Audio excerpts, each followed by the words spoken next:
আগামী 10ই ডিসেম্বর থেকে সরে যাচ্ছে ধর্মতলা শতাব্দী প্রাচীন L20 বাস স্ট্যান্ড। জোকা এক্সপ্লানেড মেট্রোর পথে এক্সপ্লানেড স্টেশন তৈরির জন্য এই বাস স্ট্যান্ড সরিয়ে নিয়ে যাওয়া হচ্ছে।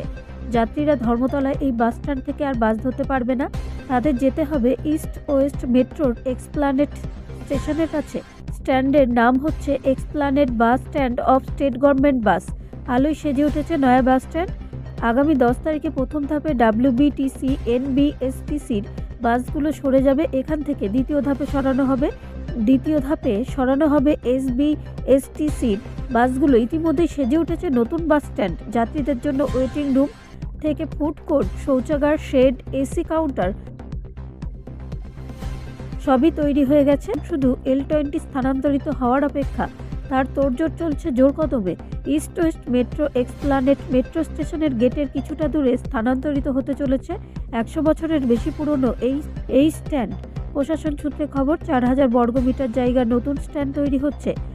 WBTC, SBSTCর, NBSTCর মিলিয়ে দিনে 300 থেকে 350টি বাস চলাচল করে। এই টার্মিনাস থেকে রোজ হাজার হাজার মানুষ আসেন বাস ধরতে। তাদের আগামী দিনে নয়া স্ট্যান্ড থেকে বাস ধরতে হবে। বিধান মার্কেট এবং L20 বাস স্ট্যান্ড এলাকায় মেট্রোর কাজ চলছে, সেই কারণে এই দুই জায়গায় স্থানান্তর করা হবে। এই এলাকায় নিউ গড়িয়া, দক্ষিণেশ্বর, হাওড়া ময়দান, সেক্টর 5 এবং জোকা এক্সপ্লানেড তিনটি মেট্রো মিলিত হবে। 3তলা স্টেশন হবে। যাত্রীরা এক মেট্রো থেকে নেমে অন্য মেট্রোয় উঠতে পারবেন। ফলে চলবে বিরাট কর্মকাণ্ড। আর সেই কারণেই সরে যাচ্ছে এই বাস স্ট্যান্ড। ব্যুরো রিপোর্ট, রাষ্ট্রীয় প্রসার বাংলা।